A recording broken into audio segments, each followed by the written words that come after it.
نبی کریم صلی اللہ علیہ وسلم کی ذات اقدس اتنی کریم ہے، اتنی رحیم ہے،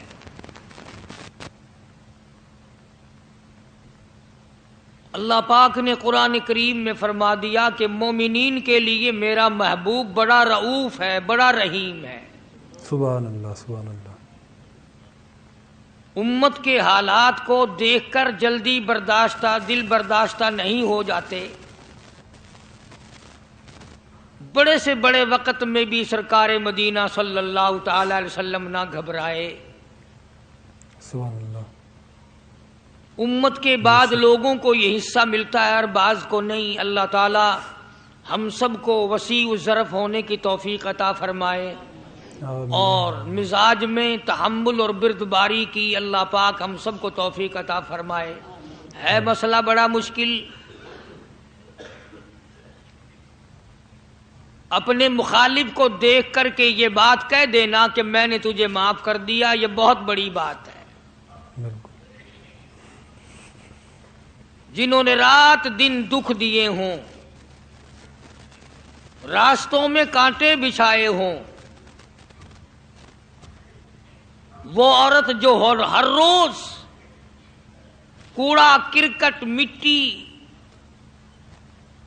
اکٹھا کر کے اور ٹوکری بھر کے کوٹھے پر بیٹھ جاتی تھی، سرکار مدینہ صلی اللہ علیہ وسلم کا انتظار کرتی تھی، حضرت کو دیکھ کر سر کے اوپر پھینکتی تھی، آپ اپنے سر مبارک کو جھاڑ کر گزر جاتے، کبھی سر اٹھا کے دیکھا نہیں یہ پھینکنے والا کون ہے۔ ایک دن حضور صلی اللہ علیہ وسلم کے سر مبارک پہ وہ کوڑا کرکٹ گرد و غبار نہ پڑا تو آپ نے پتہ لگایا کہ یہ کون ہے جس کا آج وظیفہ بند ہو گیا، آج وہ کوڑا پھینکنے والی کہاں گئی؟ تو پتہ چلا کہ بیمار ہے۔ قربان جاؤں، مدنی کریم صلی اللہ علیہ وسلم اس کے گھر تشریف لے گئے۔ اس کی بچیوں نے جب حضور کو دیکھا تو وہ خوف زدہ ہو گئی کہ یہ تو وہ ہیں جن کے سر پر ہماری اماں ہر دن کوڑا پھینکتی ہے۔ گھر میں آج مرد بھی کوئی نہیں، نہ جانے کیا بنے گی۔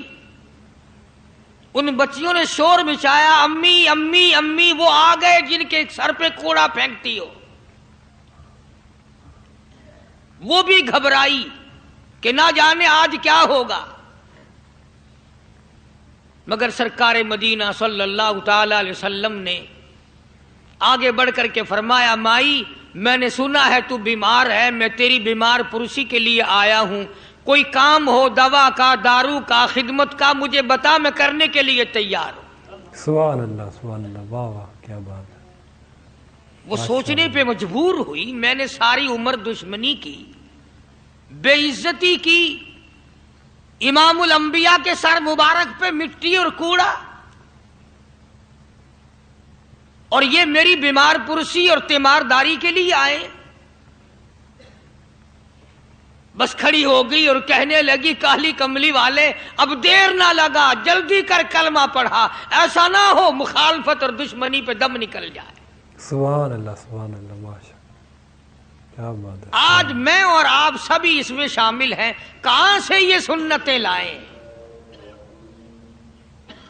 ویسے تو لوگ بیٹھے بیٹھے کہتے رہیں گے جب کوئی کھانے کے نمبر آئے گا نا، گوشت روٹی اور کوئی چیز کھائی ہوگی، بھی میٹھا لاؤ، کھانا سنت ہے، میٹھا بعد میں۔ کھانے کی سنت تو یاد ہے، یہ سنت کون یاد کرے؟ شادی کے بارے میں کہہ دیتے ہیں جی سنت ہے، سنت ادا ہونی چاہیے، مطلب کی سنتیں بڑی یاد آتی ہیں ہم سب کے۔ ابتدا اسلام کا زمانہ تھا،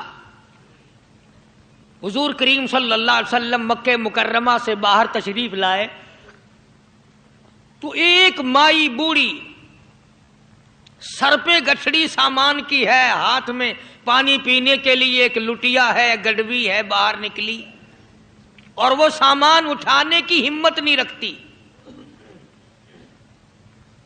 سرکار دو عالم صلی اللہ تعالی علیہ وسلم نے پوچھا مائی کدھر کا ارادہ ہے؟ اس نے اتنی بڑی بڑی گالیاں نکالی اور کہنے لگی مکے میں جادوگر آ گیا، میرے گھر میں جادو پھیل گیا، میری نوح مسلمان ہو گئی، میرا بیٹا مسلمان ہو گیا، اس نبی کے جال میں پھنس گیا، میں تو اس کے جادو سے بچ کر اپنے ایمان کو بچانے کے لیے فلانے دیہات میں چلی ہوں۔ مدنی کریم صلی اللہ تعالی علیہ وسلم نے فرمایا مائی کمزوروں کا سامان اٹھانے کے لیے میں آیا ہوں، جس کا اس دنیا میں کوئی وارث نہیں، اس کا وارث بننے کے لیے میں آیا ہوں، یہ سامان مجھے دے۔ سرکار مدینہ صلی اللہ علیہ وسلم نے اپنے سر مبارک پہ گٹھڑی اٹھا لی اور بوڑھی مائی کے پیچھے پیچھے چل دی ہے۔ اس نے اپنی منزل مقصود تک جہاں جانا تھا راستے میں ہزاروں لاکھوں گالیاں بکی۔ میرے گھر کا بیڑا غرق کر دیا، میرے گھر میں دین نیا پھیلا دیا، جادو پھیلا دیا، نئی نئی چیزیں آ گئی، پرانا دین ختم کر دیا، میرے گھر کی رسوائی ہو گئی، میں اپنا ایمان بچانے کے لیے آئی ہوں۔ جہاں بڑھیا مائی نے جانا تھا منزل مقصود پہ پہنچ گئی، ٹھکانے پہ پہنچ گئی، سامان نیچے اتروا کر حضور کو پلہ پھیلا کر جھولی پھیلا کے دعائیں دینے لگی اور کہنے لگی او میرے بیٹا جیسے اس جادوگر سے میں بچ کے آ گئی ہوں، جیسے اس دین نئے پھیلانے والے سے میں بچ کر آ گئی ہوں، میرا دین بچ گیا، میرا ایمان بچ گیا، میری دعا ہے اللہ کرے تو بھی بچ جائے۔ سرکار مدینہ صلی اللہ تعالی علیہ وسلم کی آنکھوں میں آنسو آ گئے، فرمایا مائی جس کو سارے راستے میں گالیاں دیتی آئی ہو، جو تیری گٹھڑی اٹھا کے سر پہ لایا ہے، جو تیری ساتھ آیا ہے، جسے جادوگر کہتی ہو، جسے گالیاں دیتی دیتی تھکتی نہیں ہو، وہی اللہ کا پاک پیغمبر محمد الرسول اللہ، میں تیرے سامنے موجود ہوں۔ اٹھ کھڑی ہوئی، حضرت کے قدموں پہ گر پڑی اور کہنے لگی اگر تو وہ نبی ہے تو میں اشہد ان لا الہ الا اللہ و اشہد ان محمد رسول اللہ، کلمہ پکار اٹھی۔ آج کہاں یہ چیزیں ملیں گی؟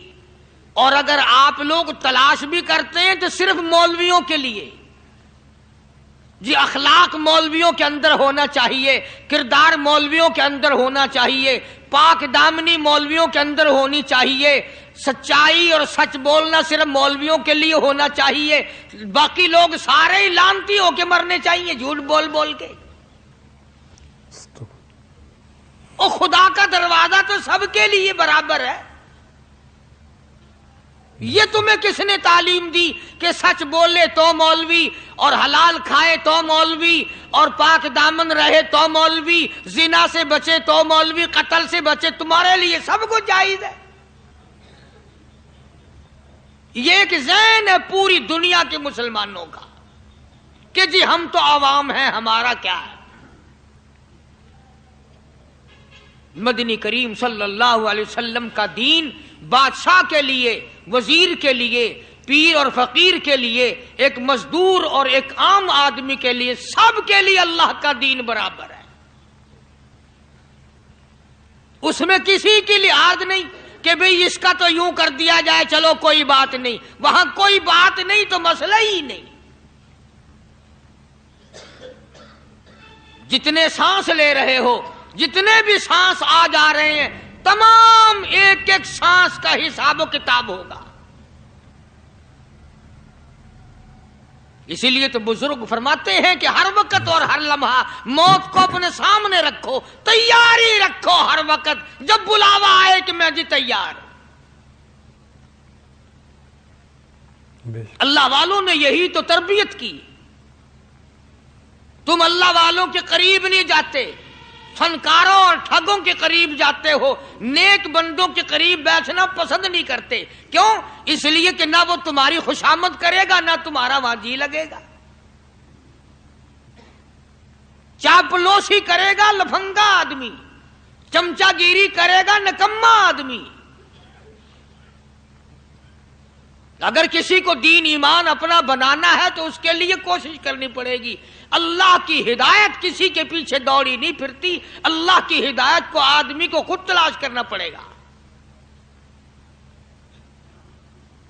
خدا کا جہنم اور خدا کی جنت دونوں چیزیں اس نے بنا دی اور اعلان کر دیا، فمن شاء فلیؤمن ومن شاء فلیکفر. جس کا دل چاہے ایمان اپناؤ، جس کا دل چاہے کفر اپناؤ. خدا کی خدائی میں کوئی فرق نہیں آتا. ساری دنیا اگر کفر سے بھر جائے تو خدا کی شان میں ایک ذرہ برابر فرق نہیں آتا. اور ساری دنیا اگر پارسار متقی پرہیزگاروں کی بن جائے تو خدا کی شان میں کوئی اضافہ نہیں ہوتا. یہ تو بندہ جو کچھ بھی کرتا ہے اپنے لیے کرتا ہے. بازار میں جاؤ، جس کے پلے پیسہ ہو وہ جو چاہے سودا خرید لے، بس یہی بات ہے. قیامت میں بازار لگے گا، جس کے پاس نیکیاں ہوگی جنت ملے گی، ورنہ لعنت کے دریا میں ڈوب کر جہنم میں جائے گا. کوئی کسی کو نہیں بلا سکتا. فرمایا اولئک الذین اشتروا الضلالۃ بالہدی. فرمایا یہ وہ لوگ ہیں جنہوں نے گمراہی ہدایت کے بدلے خرید لی. اللہ تعالیٰ نے ہدایت دی، قرآن دیا، ایمان دیا، دین دیا، اسلام دیا، مدنی کریم صلی اللہ علیہ وسلم کی عظمت ملی، محبت ملی، اللہ کے پاک پیغمبر نے سب کچھ حوالے کر دیا، اور آج اس کے بدلے میں گمراہی خرید لی. قرآن اعلان کرتا اولئک الذین اشتروا الضلالۃ بالہدی. یہ ہیں وہ لوگ جنہوں نے گمراہی کے بدلے ہدایت کے بدلے گمراہی خریدی. اور قرآن کے الفاظ تو سنو، خدا تمہیں نصیب کرے. کس وقت خریدی؟ فرمایا فما ربحت تجارتہم وما کانوا مہتدین.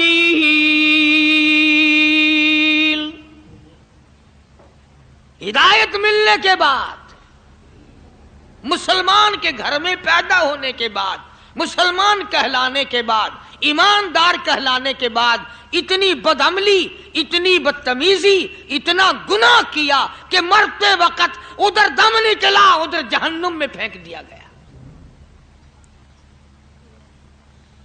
ایک صحابی نے عرض کر دیا یا رسول اللہ صلی اللہ تعالی علیہ وسلم. فرمایا، عرض کیا قیامت کب آئے گی؟ قیامت کب آئے گی؟ اللہ اللہ اللہ. یہ پوچھنا بھی صحابی کے بس کی بات تھی. اور اللہ کے نبی نے پتہ پھر کیا جواب دیا؟ فرمایا قیامت کا جو پوچھ رہے ہو کیا تیاری کر رکھی ہے؟ یعنی یہ نہیں فرمایا کہ فلاں دن فلاں وقت یہ. اور کسی نے پوچھ جو لیا متا سا کالی کملی والے قیامت کب آئے گی؟ فرمایا کیوں، کیا تیاری کر رکھی ہے؟ وہ بھی شاگرد کالی کملی والے کا تھا صلی اللہ علیہ وسلم. پوچھ تو بیٹھا. مرید حضور کا ہے، مقتدی حضور کا ہے، دیدار پیغمبر خدا صلی اللہ علیہ وسلم کا کرتا ہے. فوراً سنبھلا. اس نے پوچھا نا قیامت کب آئے گی؟ اللہ کے نبی نے جلال میں فرمایا کیا تیاری کر رکھی ہے؟ سارے کون سبحان اللہ. صحابی ایسا سنبھلا، کہنے لگا آقا میرے پاس تیری محبت کے سوا اور کیا ہے؟ اللہ اکبر، اللہ اکبر. کیا جواب دیا ہے؟ کہتا آقا میرے پاس تیری محبت کے سوا اور کیا ہے؟ تم جیسا ہوتا تو کئی روزوں کا سہارا لگاتا، کوئی نمازوں کی بات کر کے کھو دیتا، کوئی سخاوت کی بات کر کے کھو دیتا. کیا جواب دیا ہے صحابی نے؟ تمہارے میرے دماغ میں بھی کبھی نہیں آیا ہوگا ساری عمر میں. کہتا کالی کملی والے میرے پلے تیری محبت کے سوا اور کیا ہے. صحابہ کہتے ہیں حضور صلی اللہ علیہ وسلم نے جو یہ الفاظ سنے مسکرا دیا. تو آج ہمارے پلے کیا تیاری ہے؟ رات دن قرآن کہتا ہے تیاری کرو تیاری کرو، وقت آیا وقت آیا، آیا وقت، قیامت آئی، موت آیا وقت، لیکن پھر بھی کوئی تیاری نہیں. اس لیے قرآن کریم للکار للکار کے کہتا ہے قل متاع الدنیا قلیل،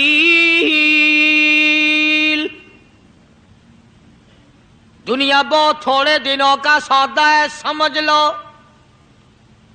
صبح آئی کہ نہ آئی، شام آئی کہ نہ آئی، آیا وقت.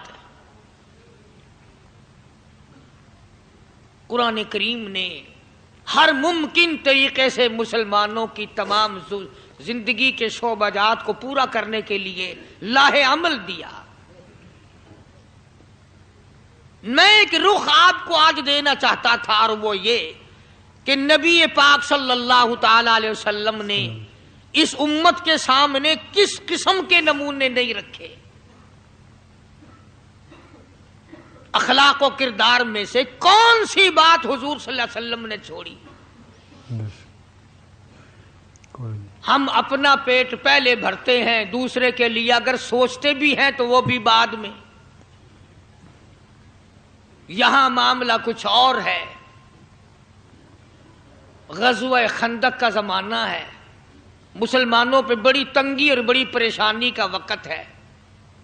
یہاں تک کہ صحابہ کرام رضوان اللہ تعالی علیہم اجمعین کی جماعت کہتی ہے کہ حضور صلی اللہ علیہ وسلم کو صحابہ کرام نے دیکھا. ایک صحابی آپ کے سامنے حضور کے سامنے آیا اور اس نے اپنا کرتا اپنے پیٹ سے اٹھایا. اس نے بھوک کی وجہ سے اپنے پیٹ پہ ایک پتھر باندھا ہوا تھا. صحابہ کرام دیکھ رہے تھے. اس کے دیکھتے دیکھتے امام الانبیاء محبوب کبریا حضرت محمد مصطفیٰ صلی اللہ تعالی علیہ وسلم نے رحمت والے ہاتھوں سے جب اپنا کرتا اٹھایا، صحابہ کرام کی آنکھوں نے دیکھا حضور کے پیٹ پہ 2 پتھر بندھے ہوئے تھے. آج کتنا کھاتے ہو پھر بھی نہ شکری، کتنا پیتے ہو پھر بھی نہ شکری، کتنا کچھ کھانے کو مل رہا ہے پھر بھی نہ شکری، کچھ نہیں کچھ نہیں. حضرت جابر رضی اللہ تعالیٰ عنہ نے جب یہ منظر دیکھا، یہ حالت دیکھی، رہ نہ سکا. صحابی فوراً دوڑا اور دوڑا دوڑا گھر گیا. گھر بیوی کو جا کے کہنے لگا غضب ہو گیا، تمائی ہو گئی، کمال ہی ہو گیا. حضور صلی اللہ علیہ وسلم کو اتنی بھوک ہے، اتنا فاقہ ہے کہ آپ نے اپنے پیٹ مبارک پہ 2 پتھر باندھے ہوئے. بیوی کہنے لگی جلدی جا کر کے حضور صلی اللہ علیہ وسلم کی دعوت کراؤ، ہم کھانا کھلائیں گے. یہ 2 شیر ہوں 1.5 شیر ہوں، یہ جو ہے اور یہ بکری کا بچہ ہے، ہم اسے ذبح کرتے ہیں، بہت جلدی تیار کرتے ہیں، میں ان کو پیستی ہوں اور تم جاؤ جا کے دعوت کا کہہ آؤ. حضرت جابر رضی اللہ تعالی عنہ حضور کریم صلی اللہ علیہ وسلم کی خدمت عالیہ میں آئے. چونکہ کھانے کی مقدار، آٹے کی مقدار بڑی تھوڑی تھی، حضور کے کان کو منہ لگا کر کے حضرت جابر نے کہا کہ یا رسول اللہ صلی اللہ علیہ وسلم، ایک تو آپ اور ایک یہ صحابی جس نے پیٹ پتھر باندھ رکھا ہے، اور اگر آپ کے علم میں ہو 1-2 اور ایسا ہی جو زیادہ بھوکا ہو، میرے گھر میں دعوت ہے، چلو. آپ لوگوں کا کھانا میرے یہاں ہے، ایک تو آپ اور یہ کہ یہ جو ہم نے دیکھا پیٹ میں بکری پتھر باندھے پھر رہا ہے، کمر سیدھی نہیں ہو سکتی، اور ایک آدھا اور اسی قسم کا جو زیادہ تنگ ہو رہا ہو. جابر نے تو اتنی بات کہی. حضور کریم صلی اللہ تعالی علیہ وسلم ایک بہت بڑے پتھر پہ کھڑے ہو گئے اور اعلان کر دیا تمام کا تمام لشکر چلے، سب کی جابر کی گھر دعوت ہے. سارے کا سارا لشکر چلے،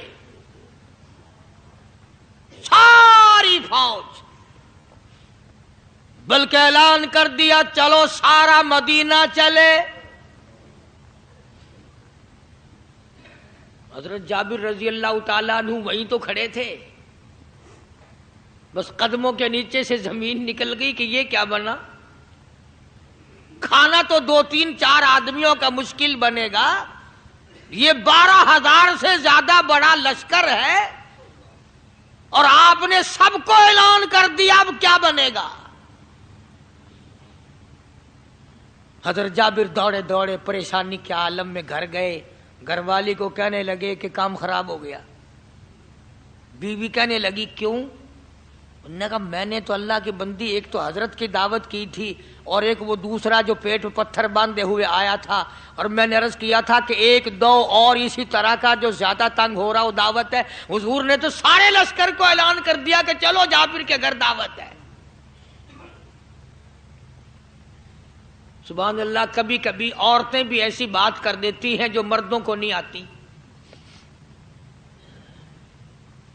مگر وہ اس زمانے میں عورتیں بھی کہاں، اب تو تلی لگانے والی تو ہیں، ماچس لگانے والی، جلتی پہ تیل چھڑکنے والی ہیں. تو کوئی مرد ہے وہ اتنی بات کہے گیا تو بیٹھا سنتا رہا تاکہ اس کو کوئی جلدی قتل کرے تو میں رنڈڑ بنوں، بازار میں پھروں. دیر نہیں لگاتی، آگ لگاتی ہوئی. حضرت جابر رضی اللہ تعالیٰ عنہ کی بیوی کہنے لگی آپ کو پریشانی کی کیا بات ہے؟ ایک بات بتاؤ، حضور کی کان مبارک میں آپ نے اپنے کھانے کی مقدار بتائی کہ نہیں؟ تم نے جو حضور صلی اللہ علیہ وسلم کی دعوت کی تھی کھانا بتایا تھا؟ کہ ہاں میں نے تو بتا دیا تھا کہ تھوڑے سے جو ہیں اور ایک بکری کا بچہ، میں نے بتا دیا تھا. پھر کہنے لگی آپ پریشان کیوں ہوں اور میں پریشان کیوں ہوں؟ لانے والا جانے، کھلانے والا جانے. سبحان اللہ، کیا بات ہے. سبحان. ہمیں پریشانی کی کیا بات ہے اس میں؟ بھئی دعوت ہم نے تو حضور کی دعوت کی اور حضور نے سارے لشکر کی، ہم نے تو نہیں کی نا. اب حضور صلی اللہ تعالی علیہ وسلم نے دعوت فرمائی ہے اور وہ خود ہی جانے اور ان کا خدا جانے. آپ تشریف لے آئے، کھانے کی مقدار کا تو پتا تھا. آپ نے فرمایا کہ وہ ہنڈیا جو ہے اس کو کھولنا مت،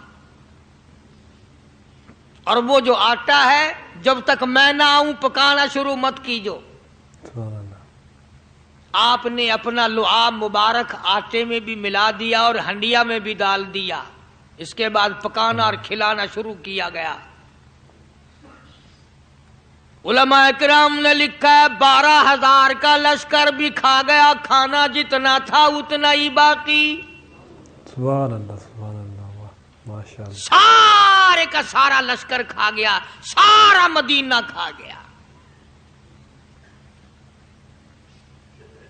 اب یہاں سے یہ ہمارے زمانے کے جو مردوں کے کفن اتارنے والے لوگ ہیں وہ ختم کا ثبوت نکالتے ہیں یہاں سے کہ حضور صلی اللہ علیہ وسلم نے ختم دیا تو 12,000 آدمیوں نے کھا لیا.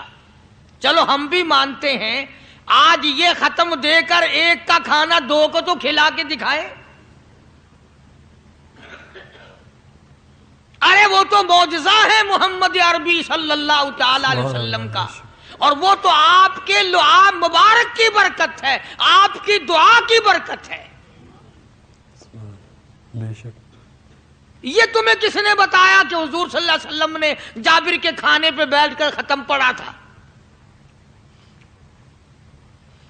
یہ تو معجزہ ہے محمد عربی صلی اللہ تعالی علیہ وسلم کا، اور اللہ پاک نے نبی کے ہاتھ پر ہزاروں نہیں لاکھوں معجزات کا اظہار فرمایا.